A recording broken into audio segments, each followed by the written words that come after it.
Good afternoon, everybody, and I extend a very warm welcome to all of you. Today, as we talk about wellness after 35, first let us understand what happens in the body after 35 years. In fact, before I begin, I'd like to tell you that there have been some questions from the audience who want to know what are the different stages of menopause and does routine health checkup help us? So let us see what actually happens in the body around 35. As you cross 35, ovarian follicles start going down. And around the mid-40s, there are hormonal changes in the body which may bring around some symptoms also. From the mid to the late 40s, which is actually the perimenopausal phase, this is the time when your cycles will become irregular, hormonal changes will happen in the body, and there will be a different kind of response in the body. These years will lead ultimately to menopause. That is when you have not had your periods for one whole year, the cycles have stopped altogether, then you have reached menopause. So essentially, it happens around 50 to 55 years with an average age of 51. So as there was a question about what are the stages of menopause, let us understand this. Premenopause is actually referring to the reproductive years up to perimenopause. So this begins around 10 to 16 years of age and will go up till perimenopause. Perimenopause, that is the stage just before menopause, typically starts around 45 and 55 years. Here, though you continue to have your periods, certain irregularities will come in, and as the hormones fluctuate, symptoms do come in. Menopause is, as I said, when you've not had your periods for one whole year. So this whole phase of the perimenopause to menopause can last up to 5 to 7 years, sometimes even up to 14 years, with an average age of menopause being around 51. The years that we spend after menopause is the postmenopause. So essentially, when we talk about after 35, the perimenopause and menopause forms a major chunk. Now, when we talk about wellness, we have to ensure how do we remain well in these stages when the hormones are fluctuating. So the wellness check is there in front of you. You can see how we want to look into the whole body to see that it is perfectly fine in all the years following menopause also. At our hospital, we offer a pelvic examination and a breast check. We also teach the patients to do a self-examination, which helps them pick up small lumps in the breast, which can be followed up accurately. Blood tests. The routine blood test looks into the different functionings of the body, the systems of the body.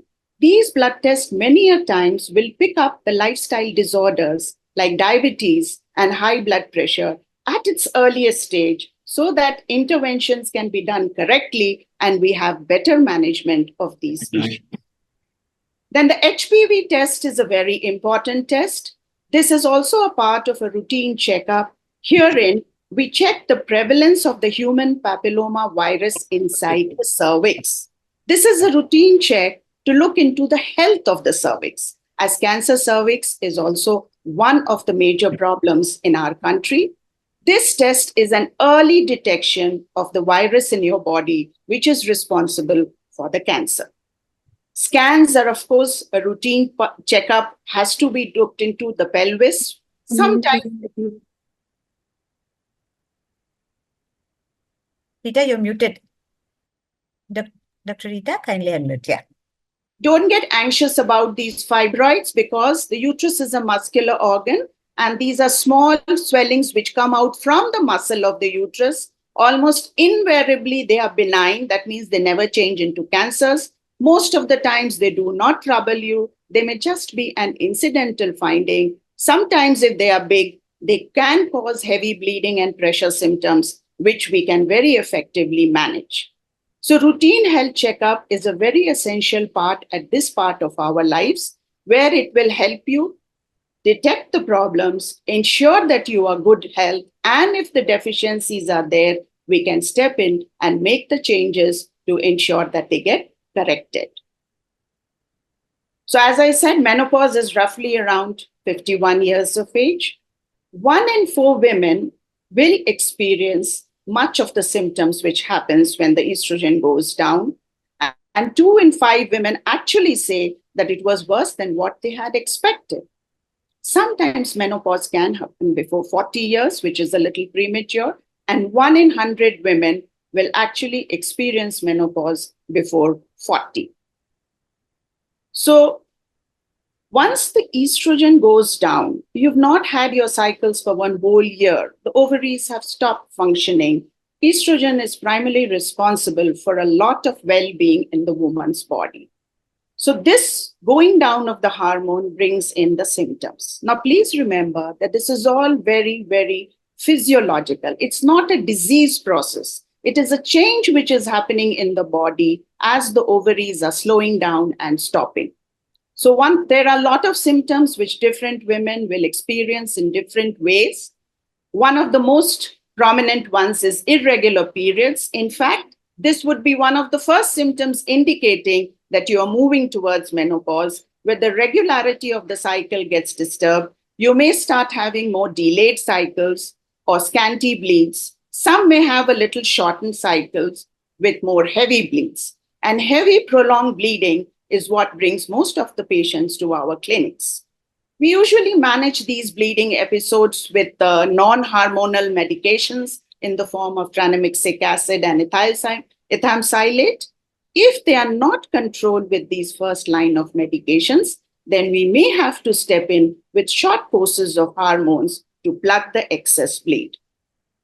The fluctuating hormones can cause mood swings, hot flushes, night sweats, and chills. Again, the intensity of these symptoms are different in different women. Some may have very mild symptoms, some may have very marked symptoms, and that can be a little tiring. So as we move on, I'll tell you how we are going to manage these symptoms.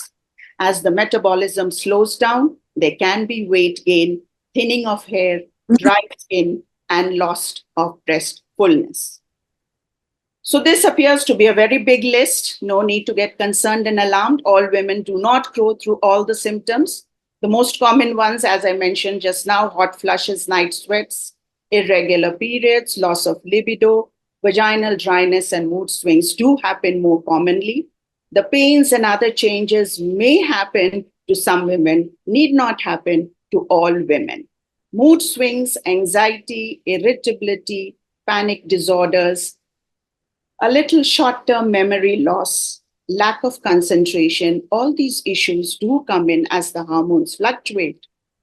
So we address them as and how you come up with your symptoms. So we have a lot of patients coming in our OPD, 45 years and plus, where they have a lot of symptoms coming up. And at that stage of life, they're really confused whether this is just an aging process or something is really going wrong with them. What do you will tell about this, Dr. Hema? Yeah, Dr. Rita, the thing is that, there are so many events happening around that phase in their life that sometimes they do not know what questions are relevant to be raised in front of a gynecologist, because it's bizarre symptoms. It can be either hot flushes to joint pains to mood swings to anything pointing out towards other regions of the body. May not necessarily that they will think it is something that a gynecologist will handle. But now in this new era of apps and technology, there are apps, for example, apps like Mimosa, which will prompt them to be ready with a set of questions of what they need to raise with the gynecologist. They will key in their symptoms, seemingly related, unrelated, but they will also say that they're in this age group, perimenopausal, menopausal, and all the set of questions that they could ask their gynecologist, they are already ready with the clarity, and that helps us a lot in guiding them further because nothing is missed out in that way. So that is the power of the AI-driven technology, which is a fine mix for us when the patient comes to seek consultations in person. That would actually give a lot of clarity to their confused minds, I feel. Yeah, I too agree. So just as Dr. Hema elaborated right now, mimosa applications empower women to track the menopausal symptoms because they may be confused, not being aware whether they are improving or remaining as such. And what are allowing them to identify the pattern and triggers?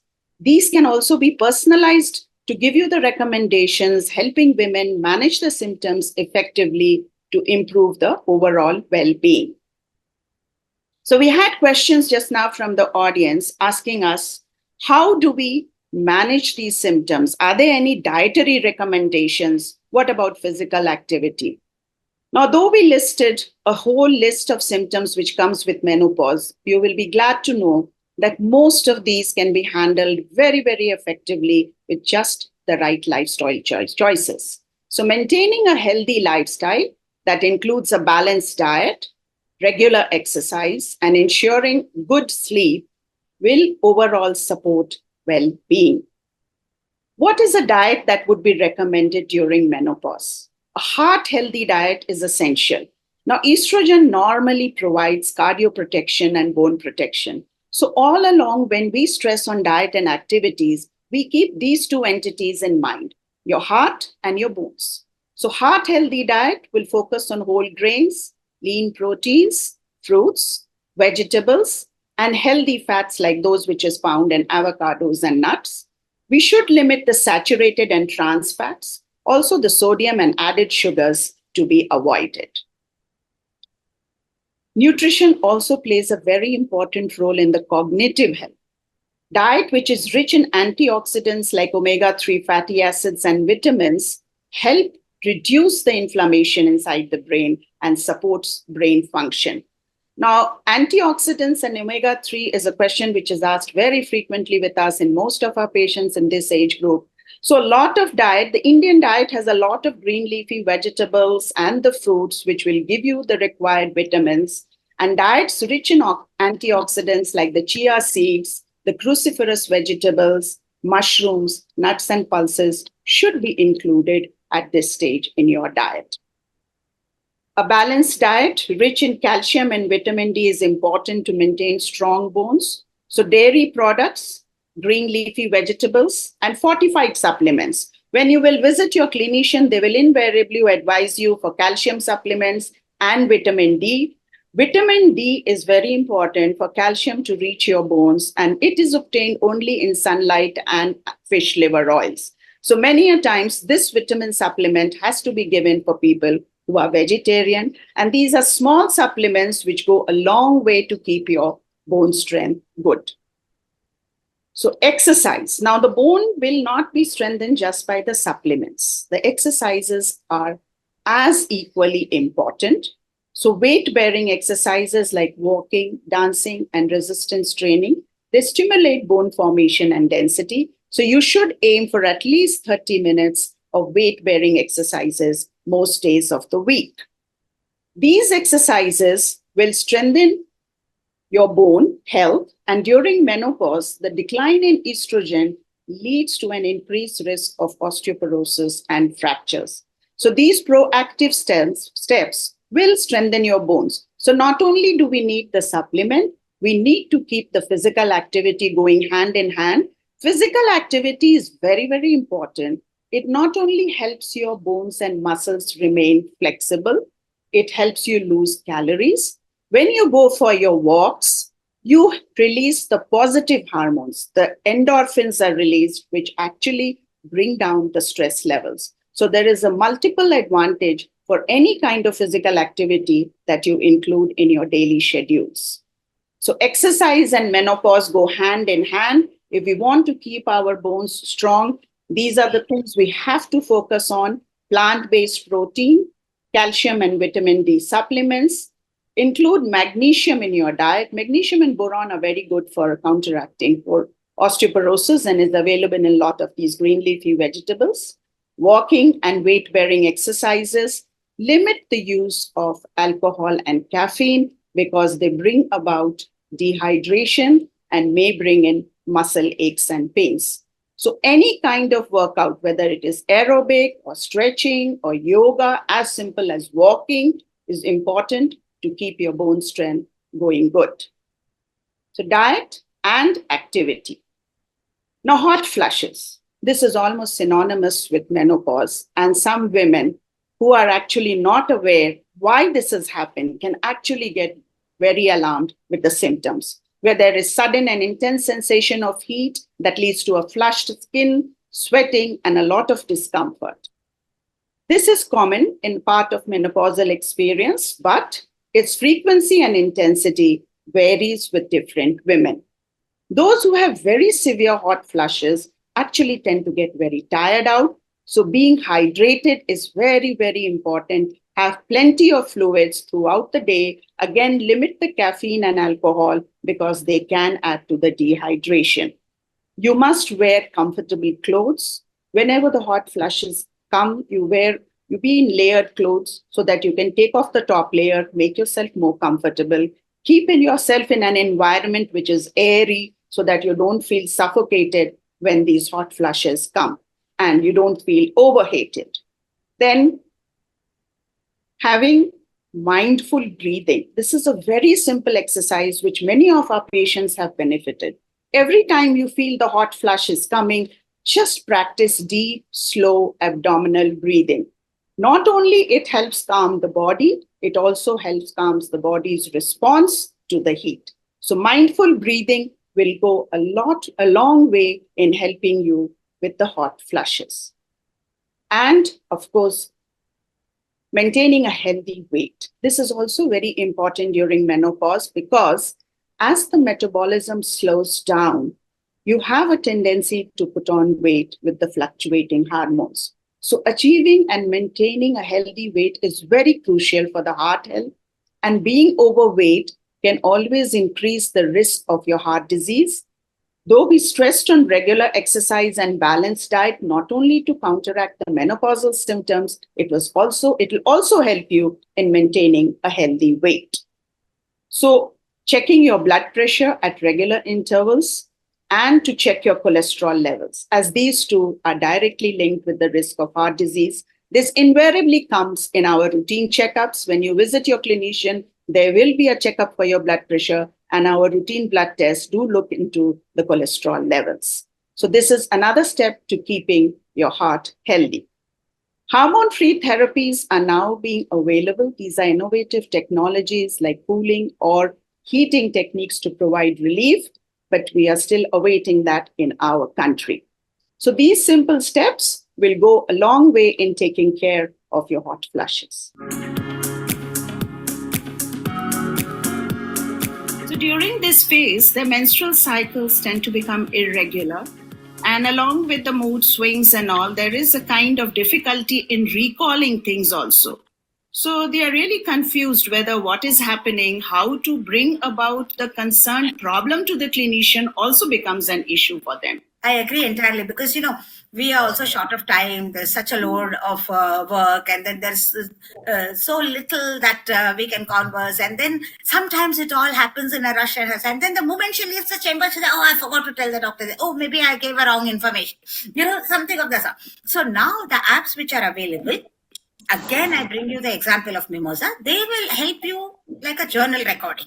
Okay, how they feel each day. And there is an option of logging in the irregularities of the menstrual cycles and the pattern of mood swings and their diet, their exercises, anything that they would want to reflect and recall, they need not worry in their head about remembering or forgetting.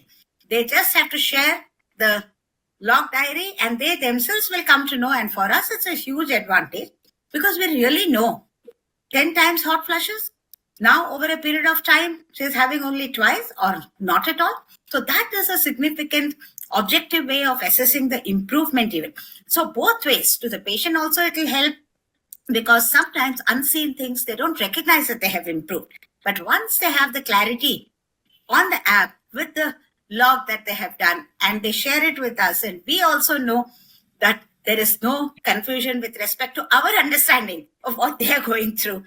I think it's a very, very fine way. So we are very enthusiastic to encourage them to use such apps, because when we say their health is in their hands, it is really what we mean in this day and age of the FEMTECH 360, which is the technology driving their lives 360 degrees, helping them in their journey towards wellness.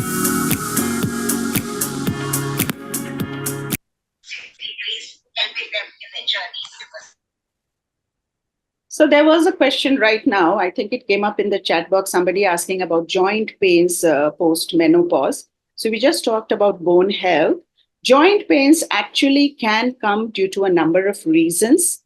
If there isn't any joint problem as such, we need to look into your weight. We need to look into your calcium, vitamin D levels, whether the activities are there or not. If these things are in place, and then also you are suffering with joint pains, then we do have to look if there is a local issue also.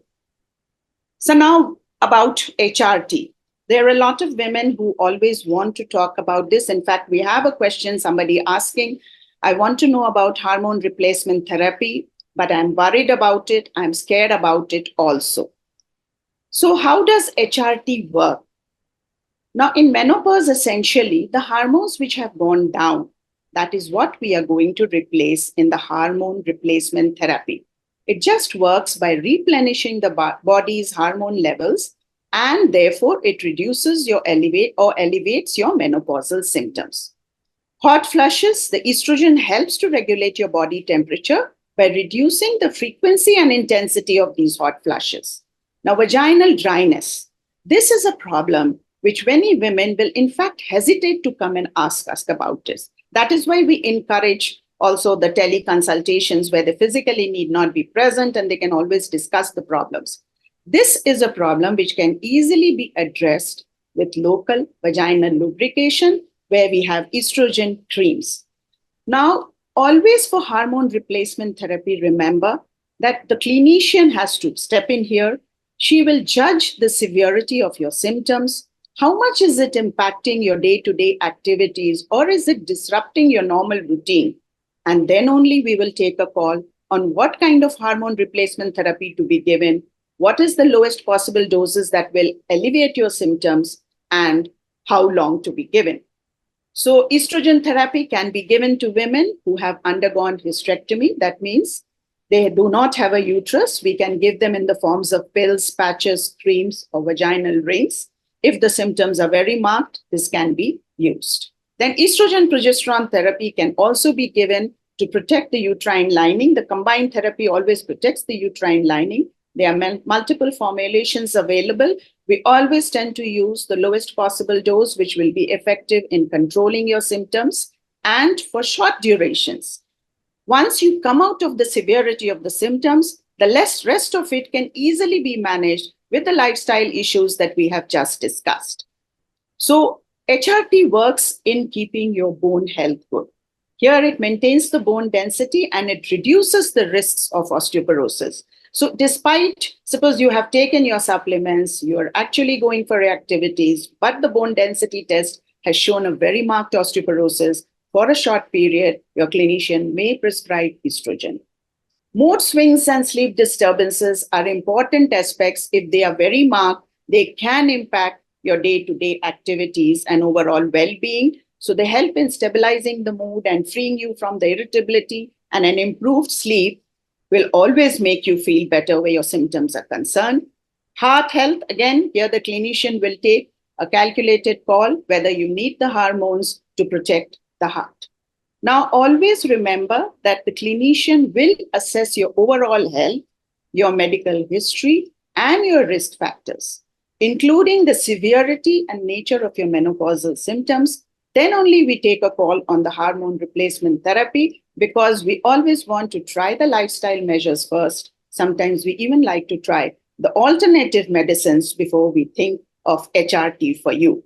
But it is very, very safe, given under the guidance of your clinician. If it makes a difference to your symptoms, it actually makes a difference to the quality of your life. So when required, we do step in with the right medicines. Follow-up is very important in these situations. Ma'am, there's a lot of awareness nowadays in the country when the girl enters her menstruation or even the fertility period of her life. But when it is about to end, when the menopause begins, there is a lot of discrimination that women go through. There is a lot of lack of knowledge and there's a lot of lack of understanding as well. Because everybody's mindset is womanhood means pregnancy. Okay, there is nothing before and nothing beyond. That is the usual mindset.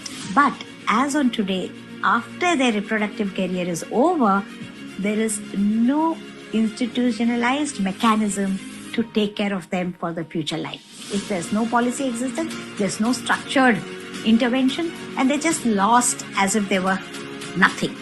But eventually there is always a vacuum with the children leaving home, or the husband, thinking she's non-existent anymore, or, and a lot of hormone changes with the mood swings, irritability, negative feeling, crying spells.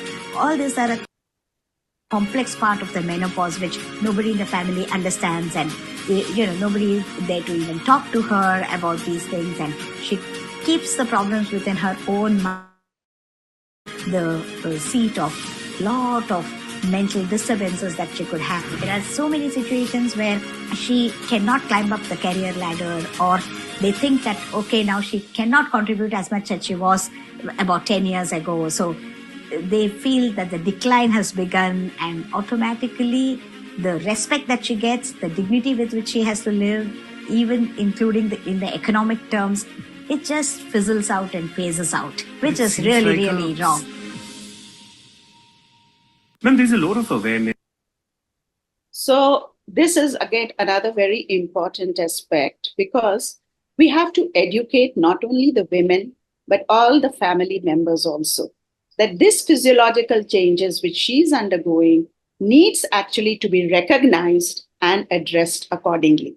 When people are indifferent to the symptoms she's going through, the mood swings, the irritability, the anger, then the stress levels go up further. She feels isolated and kind of lost, doesn't know what to do and where to address her problems. So everybody around her should be aware that problems are there and to contribute. So she, on her own, of course, has to go for the stress reduction techniques like yoga, meditation, and deep relaxation exercises to promote an emotional well-being. Many a times when we tell our patients that go for your walks or go for the yoga, we also encourage the husbands, please go along with her, as she feels that she is being supported in this new endeavor or the new effort that she is making. There are a lot of problems where women don't want to come and discuss in front of the clinician or may not be able to come. So telehealth services have become increasingly popular, enabling women to consult the healthcare professionals virtually, or personalized guidance and treatment options are available. This is particularly beneficial for women who might be uncomfortable discussing menopause in person. Now about the cervical cancer vaccine. Now this is again a very important and relevant thing in India, because there are a lot of cancer cervix in India. Now we have a vaccine which prevents us from this cancer. Cancer of the cervix is a unique cancer in the sense it is caused by a virus, the human papilloma virus. It comes in the body as a result of sexual activity, but the body clears, like any other viral infection, the body clears it out. Due to any reason, if it persists in the body for years altogether, then it leads to cancerous changes. And that is why when I said for the HPV testing in the beginning, that is the test to detect whether the virus is there in your body. Now we have a vaccine which does not allow the virus to stay in your body. It builds up your immunity and clears out the virus. So this vaccine is now being advised to all women who are sexually active. Because once you are sexually active, you are likely to get exposed to the virus. And once the virus comes in your body, it can lead to the cancerous changes. That is why we have to do this HPV testing for all women in the reproductive age group. And the vaccine has become a routine for girls after 11 years. But at this age also, whenever, for women in the 35 and beyond, it's kind of a catch-up vaccine, because you can get yourself vaccinated now and protect yourself in the remaining years from cancer cervix. So we should actually kill it before it kills us. And thank you for joining in this journey. Please visit these sites to get your queries clarified and join us in this journey for good health even after menopause.